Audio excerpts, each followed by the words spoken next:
So you've got your WordPress product, but how do you build a website that actually sells it? What goes into designing a high converting site from the ground up? Today on WordPress WP Product Talk, WordPress Product Talk, interesting. We're exploring how to create a product website that drives results, sharing lessons learned, smart strategies, and common pitfalls to avoid. If you're building or rebuilding your site, this one's for you. This is WP Product Talk, a place where every week we bring you insights, product marketing, business management and growth, customer experience, product development, and more. It's your go-to podcast for WordPress product owners by WordPress product owners. And now, enjoy the show.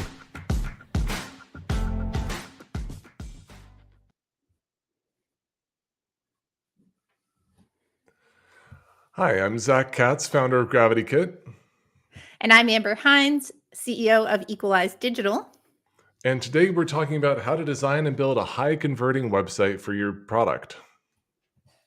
And that is why we have invited our friend James Kemp here to join us today.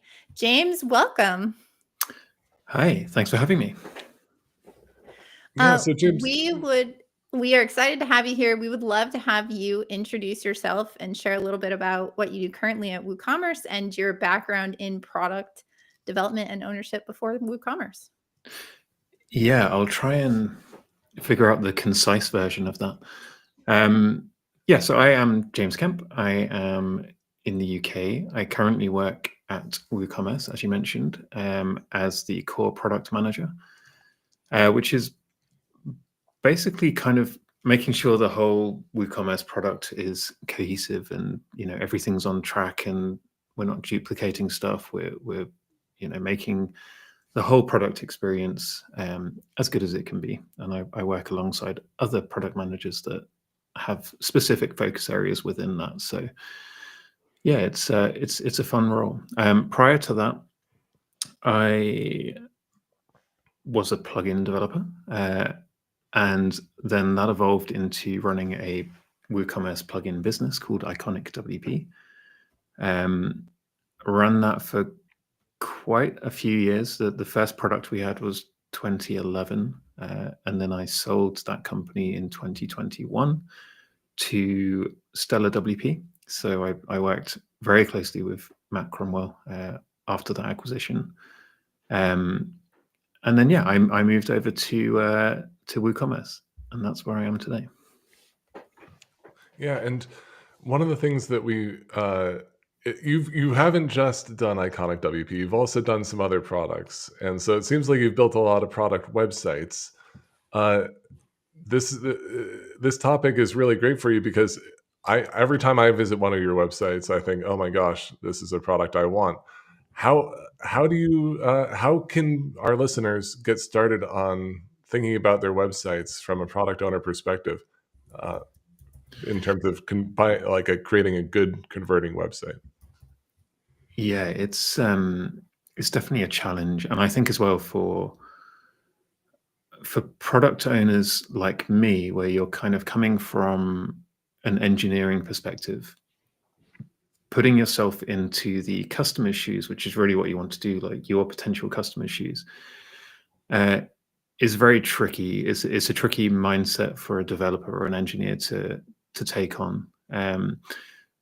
My background before building products was building websites for customers, and I had an agency for a while that we specifically built WooCommerce websites for customers, and that's where a lot of our product ideas came from. So I had that understanding from their perspective about what they were looking for and how what we were building was going to help them. And I think that's one of the things that you have to try and get across on your product website, is not what are the features, what does this product do, but more so what's the outcome of using this product, like what problem are we solving for the user. And that it is a very hard thing to figure out. I think it's probably a lot easier these days with the help of AI. You can kind of, pose how you perceive your product and how you perceive it to be valuable for a customer to AI, and have AI kind of reframe what a customer might actually be looking for, and how you can essentially reword and sell, the product to the customer. Yeah. How do I you? Well, I was just gonna add on that. And for people who are tuning in, we also have some other episodes where we've talked about knowing your customer. And I think that's probably a good place to start, because before you can even start writing copy, you have to talk about or know who you're talking to. But I'm kind of curious on this, like having the right information is one thing, but I'm curious what your thoughts are, James, and you as well, Zach, on how fancy the website needs to look, right? Or flashy versus for a WordPress product. Amber cut out there. That's a good question, James. Like, how SaaS. much, if when you're getting started, how much does design matter off the bat, or is it content, or is it a mix? What's your take on that? I think it matters for sure. There are exceptions, I believe, where people have very simple websites, and maybe simple isn't a bad thing, as long as the content's good. I have always felt that design was very important, potentially too much that it kind of inhibits actually getting things out there. But yeah, for me, it's always been important. As someone who's bought WordPress products specifically, in the capacity of being an agency building websites for people, I would always choose products where it looks like they've given a lot of effort into the website itself, because then that's a reflection of the product in my eyes. Right. So, but what about so there's the content, and people say when you're creating a website that you're supposed to have content first and then design, which is, in my experience, nigh impossible, because the content never exists. It's never there, and it always, I for feel me, like in I my experience, create, is what's that? they go back and forth, right? Yeah. Like Yes. I'm saying, okay, I think this is the layout I kind of want. Now I'm going to think about content to fit in it, and vice versa, right? Or this is some content I need a layout that will fit it. But I don't feel like I do it all one or the other first. Right. And I remember back in the early days of the internet, 37 Signals, Basecamp, they would have these landing pages that were just a div with a border and a background, and they would describe what they do. And that was as simple as it needed to be. It was like a single box sales page, and it converted like mad. They still have very plain design They do, on their website, which is part of their messaging, is part of their branding, is part of their product, is that they're simple and effective. Um, when you are creating a nicely designed website, it doesn't need to be complicated, but it does need to be professional. And how does that affect conversion too? Like, when you have a design heavy, like a design forward website versus not versus, but in combination with a messaging, like what do you need to think about when you think about conversion? I think you've kind of hit the nail on the head there.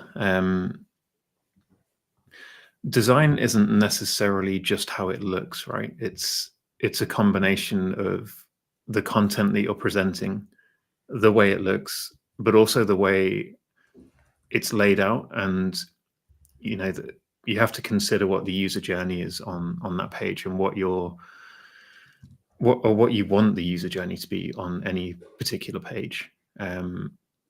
I have seen and probably implemented designs myself in the past where you have so many different things pulling the customer in, or the potential customer in, to perform different actions, like look at these features, click this button to sign up to the newsletter, but also check out the pricing over here. And there's so many different conflicting things. So I think it's like a a sum of all the parts.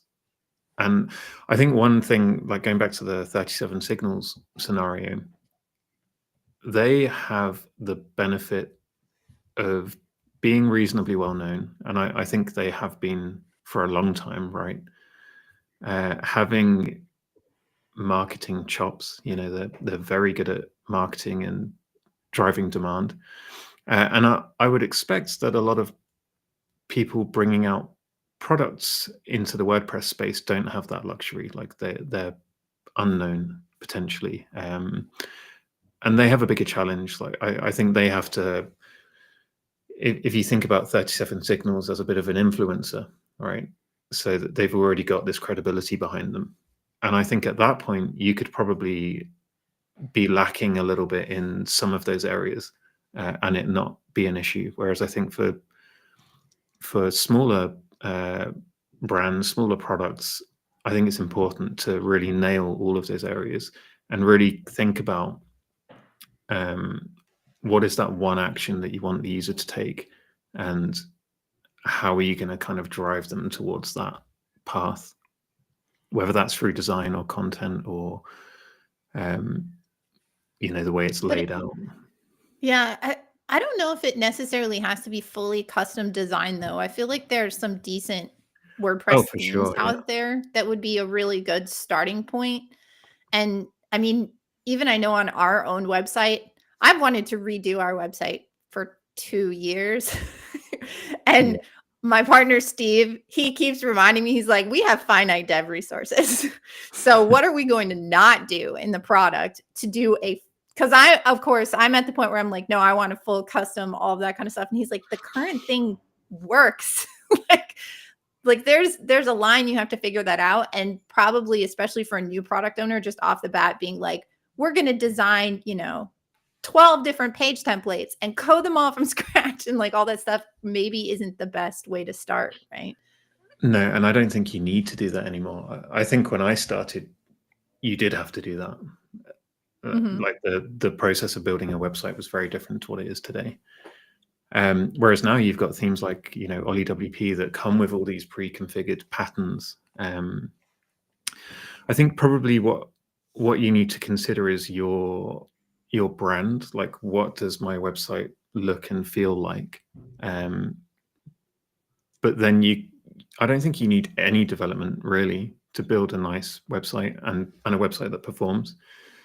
As long as you've got the clear brand down and you're using, I'm assuming we're using WordPress here, but you're using WordPress, you're using a theme that has patterns available like Ollie WP, and you can then frame your website can still be quite unique based on your brand, based on the content, but you've got these like pre-built patterns. So I wouldn't expect that you'd need specific templates for each of the different pages. And then maybe when you've launched that, you find there's paths missing or there's features missing, and then you can start to add these custom functionalities. But realistically, like, I've built websites these days where I haven't done any development. I've just used the block editor and full site editing and just built out really nice looking sites. And not to keep praising Ollie WP, but they've like really thought about the patterns that they're offering in their free package, but also in their pro package, and they kind of cover the majority of use cases that you could want. I do think it's still a challenge figuring out like, okay, I've got access to all of these patterns, but what does the full page look like? And it's easy to kind of get carried away there, I think. And how does that, are there any go-to patterns or layouts that you recommend for product pages? Have you found certain structures of product pages work the best? Yes. With Iconic, I experimented quite a lot with our product pages. And we were always praised like for having good product pages. What I found, and I think this kind of comes back to content really. And for the record, I don't think I've ever prepared the content and then built the page. Thank you, James. It's very kind of you It's to something say. we only make clients do. Yeah, It's exactly. true. Yeah. It's harder with clients, I think. Like building a website for a client where it's a topic that you know nothing about, like lawn mowing or something, is harder without content, without like context. But I think for building a product page, there's ways to do it, and there's you know what the layout should be, and in my experience, to answer your question, that was like a hero section where you're kind of doing the elevator pitch of the product. You've got your clear call to actions, and you've got some sort of, whether it's a video or imagery of the product above the fold, as they say. I don't know if they still say that. Then you've kind of break it down into the key features, and you're not listing like every feature. And what I found to work the best, particularly for our products, which were kind of utility based, and didn't typically have benefits, as it were. You couldn't sell it to someone unless they were looking for that particular thing. Right. What I found to always work quite well was to have a combination of feature and benefits. Like, this is the feature, which is what the person's looking for, probably, and this is how it's beneficial, or like this is how we do it really well. So breaking out those key features and not trying to like sell every minuscule part of your product, and you don't want to list every single thing that it does on the page. Where do you list that? Documentation, I think. I heard a lot of feedback that people typically don't buy products until they've read the documentation, and because as well, like that, it shows you how the product works, and it shows you what the features are. Go ahead, Amber. I think you've frozen. I think Amber's frozen a bit. We'll never know. Yeah, that's product documentation is so important as part of a website. As part of a user journey through a website, documentation is oft overlooked part of the buying process. We've It's had an the same SEO thing as well, right? What's that? It's SEO as well, right? Correct. So you're capturing people through the documentation. Because you want to make sure that every single feature is listed somewhere on your website or your documentation. You want to make sure that and it's tied to benefits, and it's tied to how-tos, and all this stuff kind of combines, because high conversion doesn't mean they go to your product page and they're sold. Your sales process is convince people that they need your product, like reinforce that your product is right for them, provide an easy way for them to purchase. The reinforcing that your product is right for them involves a lot of in-between steps, where they go to your documentation, they watch your YouTube channel, they go to your social media, they talk to your support, they find out if your support is responsive enough for their needs. There's a lot of other stuff in there, but I think that the design and the functionality of the product page is kind of step one for the like top of funnel. Like, they go to that page and they kind of have a quick, oh, is this right for me? Let me scroll down and see. Yeah, and I think one of the key things that we haven't mentioned is like testimonials and actual user feedback. I always use Trustpilot, probably not in the recommended way because they charge a ton of money. Buyer beware on Trustpilot. It comes with some entirely very dense strings attached. Yes. I mean, what about G2 as an alternative? I've heard G2, I've heard reviews.io. I think there's testimonial.to as well. There's tons of solutions. Is it better? I mean, it is definitely more obviously real when reviews are on a separate website where people authenticated separately, but why not just collect reviews, right? Like in WooCommerce, people can write reviews of products. Why wouldn't we just do that on our own website? I think the issue with that is that you could potentially fake the reviews, particularly like on a product page where it's not like a WooCommerce product page where the reviews are verified. They've had to log in and leave this feedback, and it's associated to that person. I mean, you could fake it, sure, but on a product page, you're formatting these reviews to like look nice, and I think it could very clearly not be true and like have a very very well photographed avatar of someone that clearly isn't real. So I think having that reference to a trustworthy site where they're vetting these reviews, and then also to have this kind of larger view of all of those reviews combined and an overall score, I think is useful for sure.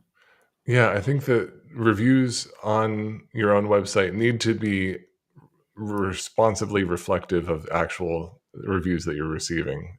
I'm less concerned with people coming up with their own positive reviews. I'm more concerned about people filtering out negative reviews. Yes. And I know that when I go to a product page and I see that there are negative reviews, not just 5 stars and 4 stars, that makes me feel a lot more comfortable that they are not filtering it out, even if it is negative.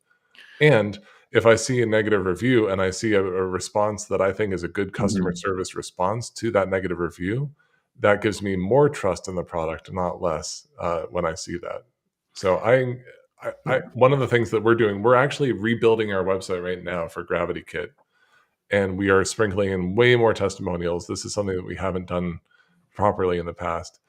And I wanted to make sure that testimonials were more featured, in part because we're entering a world of trust gap between what you see and what you actually can rely on.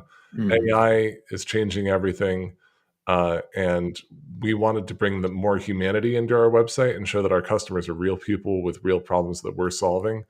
And so the more people that we show with a link to their website to like have them be more verified, the better people can trust us. So like social proof is really strong in the past. It's always been one of the most important things to do. I think more now than ever is it important to do that. 100%. I think the verifiable aspect of that is key. And just to touch on testimonials a bit more, it's important to show testimonials that kind of answer questions that the potential new customer might have, rather than just saying like, this product's amazing. This is so great. Yeah, like that's not useful. But if it's answering, I can't remember what the word is off the top of my head. A holdback that an objection that the customer might have or potential customer might have, that's far more valuable. And that could be like pulling out a specific quote from a larger testimonial. But yeah, that's definitely important. So we usually do a little bit of story time. And I'm curious, Zach, since you were in the middle of doing this whole rebuild, can you tell us how you are approaching that? And what are some things that you're like totally reworking as part of this website rebuild that you think are going to have a big impact? Yeah, so we rebranded a couple of years ago from Gravity View to Gravity Kit.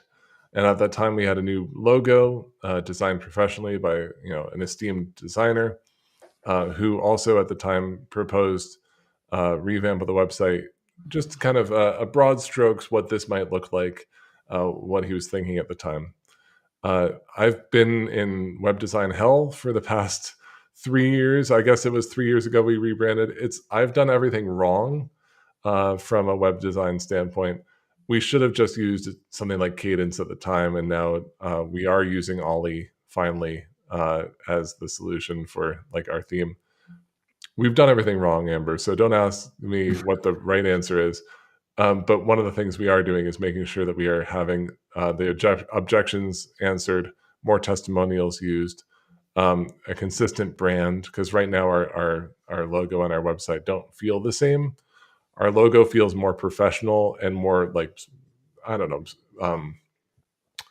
know, less whimsical than the rest of the website. The color scheme is very bright and our logo is now more serious and professional. So we're trying to match the feel. And I think that will help justify our price point, which is quite high. Like in terms of WordPress plugins, our prices are high.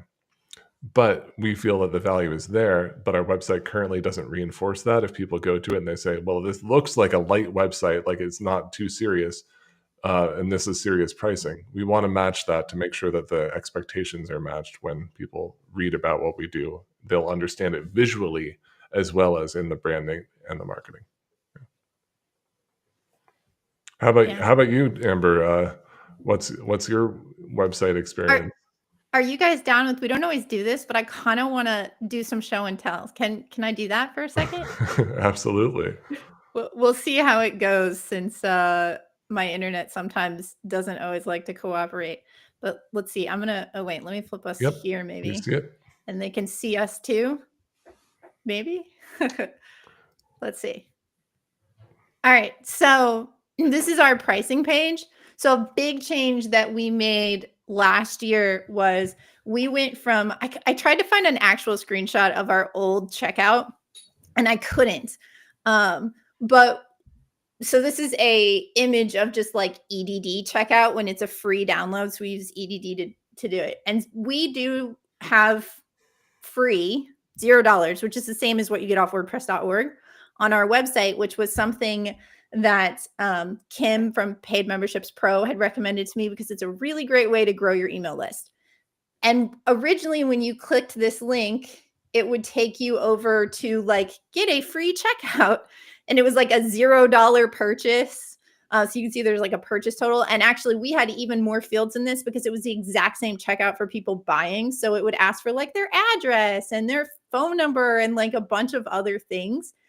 And we started thinking, maybe this is hurting our conversions, because I saw tons of bounces on that checkout page after they clicked this link.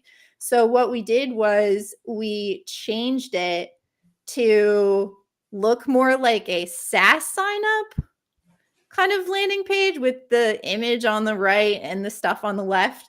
And we added, I think it's RT Camp's Google login plugin. So you can either click continue with Google, or you can just enter your email address. That is a gravity form. And when you enter an email address or go with Google, it creates a user account with you. It does take them, we have a second chain gravity form that looks like it's required, that then asks them for like name, company name and phone number or something else. I can't remember what it is, and I don't want to do it with I could do it with a fake email, but we're on live, so I'm not going to do that. But that it takes them to next if they do just the email address. Oh, and I think it lets them set a password. And that then, either one of these, we have custom code that triggers the free download. So then they get the free download and it goes in all of our EDD numbers, but it's no longer using EDD checkout at all. And we launched this the day it launched, our free signups doubled.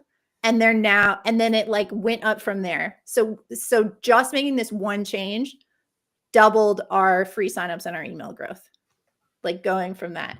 And then the other thing we did was we made our regular checkout look a lot more professional, like you were saying. So we got rid of a lot of extra fields. We reduced that. We gave it more of like WooCommerce has, with the cart on the side. And just a lot more polished than we previously had with And the we testimonials, were using the legacy reinforcing thing. on the sidebar there with the testimonials. There's star ratings showing 4.9 out of 5 stars, a quote from customers, checklist of why you should choose the product, like top WordPress accessibility plugin, personalized customer support, 30-day money back guarantee. All of this stuff is not baked in, and it's reinforcing at the decision point. Do I want to continue? Should I continue? It's saying, yes, you should. It's well reviewed. A customer has good experience, and these, like, it's risk-free. Like these things should be in every checkout flow. Yeah. And this too, I don't think our purchases doubled the day we launched this. That would be so great if they had. But we definitely have seen a lot less bounce on our cart. So James, you have experience with checkout. let me see if I can figure out how to optimization. make myself stop sharing this.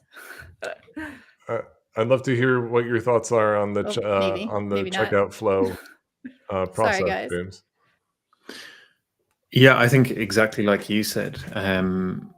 Reinforcing the purchase at the checkout is hugely valuable. We always used freemius when I was selling with Iconic.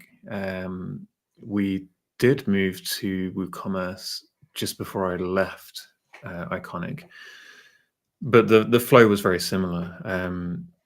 And I think, like you say, Amber, it reducing friction at the checkout point is like the biggest thing you can do, particularly for like the free plugin. That all you need there is the email,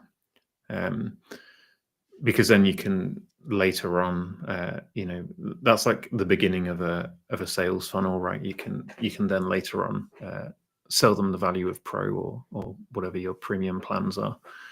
Mm-hmm. But checkout itself, I think just remove the fluff. Just take it right down to the basics that you actually need. It's software. You probably don't need their address. You could even just have their zip code or postcode in most places for billing information. So there's tons of stuff that you can strip out there and then reinforce with not only social proof, but refund guarantees if you have them, which I recommend you do. And potentially something that I experimented with and I see on quite a few sites is to also strip back the navigation a lot. So you don't have like your full navigation at the top. So, if they're at checkout, they could go over to your blog for whatever reason. You kind of want to keep their focus on the checkout. But what I don't like So we to did add that to that, too. yeah, I don't like when you can't go back to the cart or the Right. main site. You don't want to trap your customers. You don't want to trap them there, but you do want to reduce their cognitive load. So, at that point. James, we've been talking a lot about things you can do to optimize your site and hopefully conversions improve conversions. How do you test this? How do you know? How do you track what a conversion is? How do you know whether things are working better? Like, what do you use? We use PostHog for split testing and understanding conversions. We also use Google Analytics. How do you track conversions? What do you recommend? Well, when I was doing it, I would track with Google Optimize, which I don't believe is a thing anymore, right? It was beautiful when So it lasted. sad. Yeah. It was great, yeah. But there's tools that do similar things now, right? Like you say. I think anything that allows you to, and Google Optimize was great because you could give it a page and then you could like very finely customize just a bit of text or some CSS, and it just kind of inserted that with JavaScript.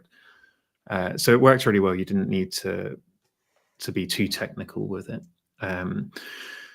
But also, I think A/B testing only really works if you have good traffic already, and a high number of visitors to test with. Because if you've got 5 visitors and 3 of them go one route and 2 go the other, that I don't think that's an accurate. Sure. I guess A/B. the first before I A/B don't even testing, the question is like just conversion tracking. Yeah, Yeah. yeah. conversion I don't tracking. even think you can A/B test with like 1,000 visitors. No, you need a good sample size. Yeah. And as well, like a good length of time, and as well, you need to consider doing it not in a like seasonal period. So like not over Black Friday, not over Christmas, or if you are going to do that, like do it for a longer time over that period. But yeah, you definitely want a lot of visitors and ideally, a good number of conversions already before you start A/B testing. Because until that point, I don't think it's worth it. We spoke to Derek Ashour yesterday, we being me and Katie, about his product Conversion Bridge, which if I was setting something up today, I would probably use that. We use Conversion Bridge as well. Yeah. Prior to that, I just used Tag Manager, which is essentially Conversion Bridge, but on like a much more complicated and technical level. It's not straightforward. Yeah. Whereas So Conversion for Bridge, those of us who aren't familiar, what does Conversion Bridge do? so it's a WordPress plugin, and it's if you think about like Zapier or Zapier, I don't know how you meant to say it. Zapier. You're taking so if you're using WooCommerce, for example, like that's the product, So you're integrating WooCommerce and its events. So that would be like add to cart, checkout, purchase, like all of the events that happen in WooCommerce, and you can add your own events as well. So, if someone scrolls to a specific part of the product page, or if they click a specific button, you can track those events, and then Conversion Bridge will allow you to push that event to multiple different analytics platforms like Google Analytics or Plausible or Fathom. And there's no you don't need to be technically aware of how that works. It just works. And one thing you mentioned is that you can actually have multiple analytics running at the same time to test which one gives you the best results. Not recommended on an ongoing basis, but yeah, I would use that if I was going to do it today, for sure. Yeah, and for those who haven't tried using Google Tag Manager, I recommend you don't. It's a huge pain in the neck, and it's kind of impossible to figure out. Similar to using Facebook Business Suite, it doesn't make any sense, and I would not recommend it. There's definitely different tools now that make it a lot easier. I think the functionality that it offered was very useful, but actually configuring it is, I think you need some sort of degree in how to do that. I agree. The other thing that I wanted to mention that isn't necessarily A/B testing, but is useful, is heat mapping tools. So is it Microsoft have a free Clarity, yes. Clarity? Microsoft Clarity is a And good one. Hotjar. And Hotjar as well. Yeah, so I've used both of them in the past. Clarity did most of what I needed it to do. And then just make sure that you actually use that information. Like if you see that, you have this important section at the bottom of your website that no one ever sees, then you can think about how to reposition that or make it more apparent. Yeah, and Hotjar, Microsoft Clarity, they're great. PostHog has all this stuff built in now, which is really cool. I've been very impressed by PostHog. We use it on our website. They have split testing built in now as well, which is really neat. You can use it to front end edit text like you used to be able to do with Google Optimize.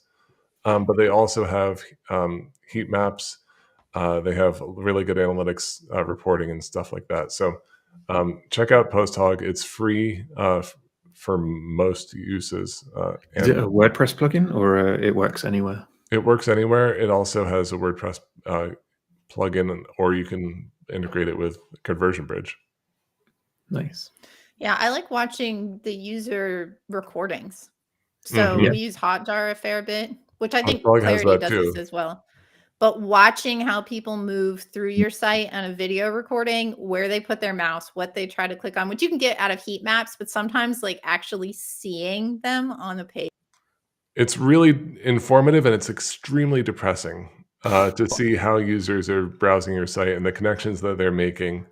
One of my recommendations to those listening and watching is if you haven't had anybody use your website yet, your new website that you're working on, ask them to scroll through it, record themselves while they use your website. Hop on a Zoom call or something with them and have them share their screen and talk you through why they're going to certain places. If you have a list of the goals that you want people to do, like learn about whether or not this integrates with WooCommerce, or add this to the checkout and complete the checkout flow. Watching somebody try to use your website, I think, is the best way to understand what is broken in your conversion flow. So there are tools you can use, like usertesting.com. You can pay people for this. There's also one called User Brain, I believe, if you don't want to ask anybody. But just ask some friends. Ask somebody to review your website from the basic functionality standpoint, not design. But hey, please try to do these actions that we want people to do, and find out what's broken, because you will find a lot of things that don't work properly. I'm sorry, Amber, you were saying something, but you got cut out. I know. My internet is driving me bananas. No, I was just saying that I think watching user sessions, whether it's like you were saying, where you're running a user test with someone and getting their feedback, or just watching the recorded user testing where you're spying on them, is incredibly helpful. So yeah, and I don't know how Amber and I are in the US, where we have fewer rules on things like user recording. We do on GravityKit have cookie yes integration where that won't happen if the cookies are not agreed to, I believe, is how it should be working. But we also tell cookie yes, hey, just don't do that on the US. Just run user recordings, and it's very informative. It's very helpful, and it also anonymizes sensitive inputs so that we don't see any sensitive data that's being entered. Yeah. I'm kind of curious, James, how WooCommerce, because Woo recently redid their website. And I'm wondering if you can tell us what that looks like at a more enterprise company. Do you have any insight? I know you're not on the website team, but do you have any insight on like how that was approached, or did they come to the product folks and ask you for feedback at all, or was it just surprise, there's a new website now? It was definitely talked about, but yeah, we weren't actively asked for feedback on it. There was kind of a big rebranding effort, and I think the goal was to, like, WooCommerce had the same logo for years, and it was, I think the W is just like a flipped round version of what it should have been, and like that was it in a speech bubble, with no real thought of like, who is this speaking to? Like, what does this mean? Like, why is it a speech bubble? I guess people say Woo, but it was for a different product even back then. You know, it was for Woo Themes, which was a theme company, which then became WooCommerce. So it was about time, and I think like the flow there was that there was a whole rebranding effort. You know, that we were approached about what the brand looks like and presented with different, and this was like the whole company, the whole of WooCommerce, and potentially even Automatic, I guess.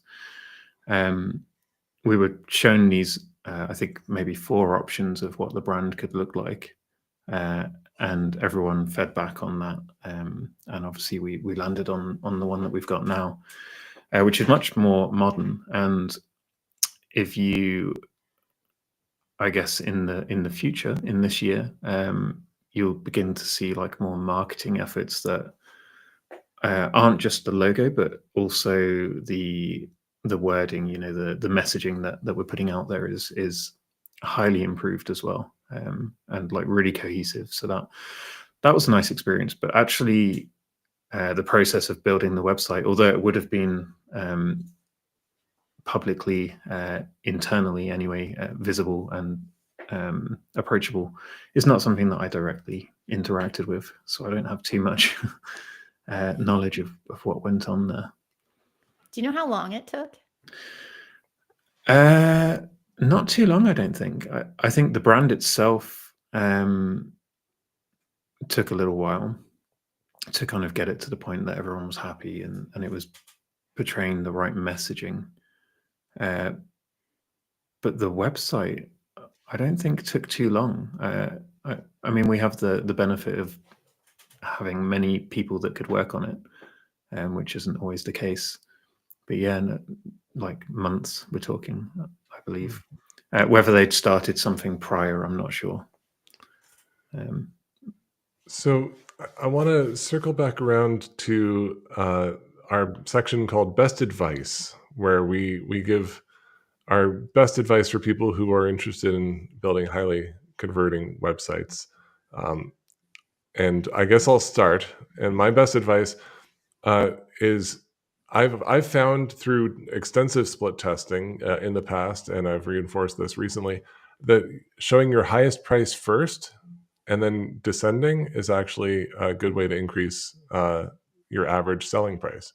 So, and it actually not only increased your average selling price, it also increased conversions, which was surprising. So instead of, Amber, I saw on your website you have free first, I'd recommend putting free last and starting with your highest price, because that's what's called a price anchor in retail. When you go and you look at some clothes and you say, oh, this is $1,000 for a t-shirt, and then you look at the t-shirt next to it, it's only $100. It seems a lot better, but $100 might still be a higher price for a t-shirt than they would have otherwise considered. So highest price first. Test your website using friends, family, whatever. And also on checkout, we use a tool called Ahoy. and that gives a little pop-up at checkout that gives a little 5% discount. It seems scammy, but I also think it works. It seems scammy in the sense that, like, oh, it's a little pop-up automatic discount. Why don't you just reduce your price by 5%? Well, I'm sorry, there's a thing called psychology. I can't prevent that. Did But it it does reduce work. bounce when you added that? Fewer bounces, higher conversion rate. They have some metrics that will show you how it improves your checkout conversion rate. And Daniel's a very good developer, and Ahoy is a good plugin, so I recommend it. James, how about you? What's your best advice for people watching and listening? Yeah, I think to add to what you've said, mine would be multifaceted. So I would say keep it simple, present, and I'm referring specifically to a product page, a software product page.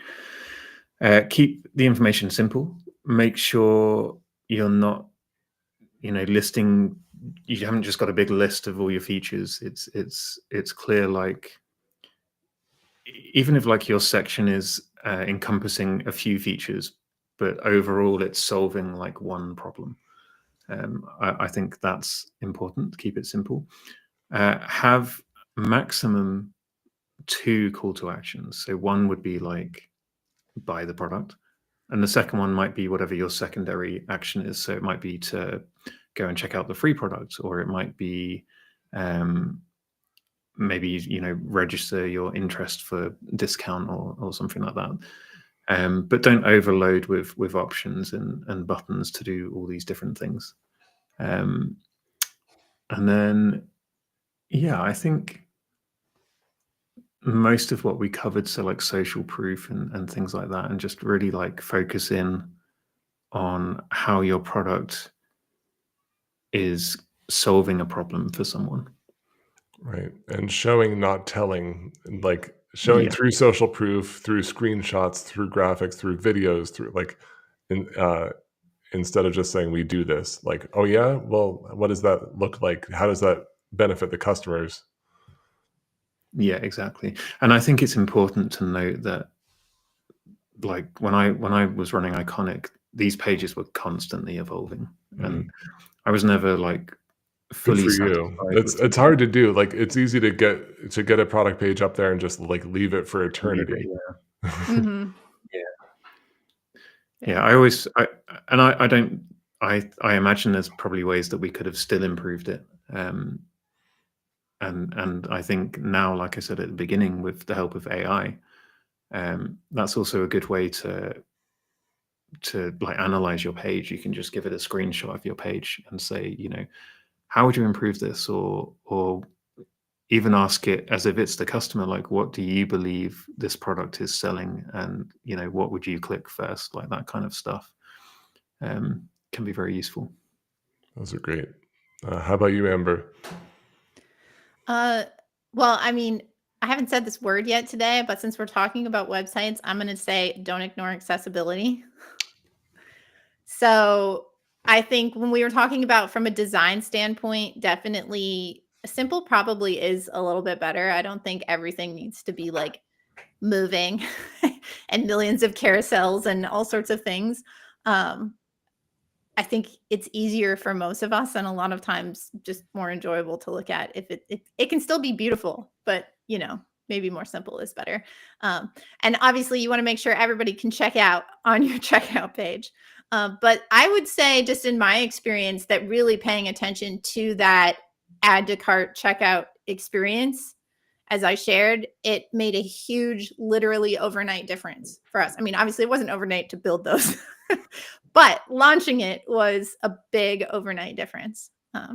So I would say definitely think about that experience a lot.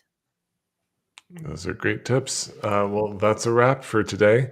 James, thank you so much for joining us. Where can people find you online? Yeah, thanks for having me.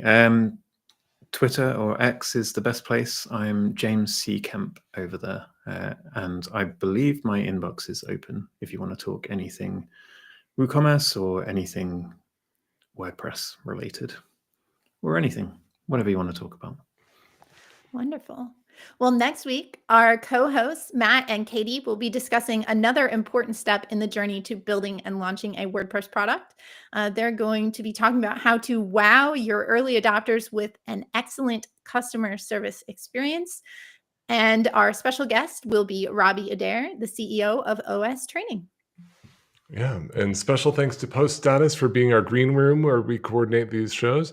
If you're enjoying WP Product Talk, do us a favor and hit like, subscribe, share it with your friends, reference this show in your newsletters, and don't forget to tune in again next week.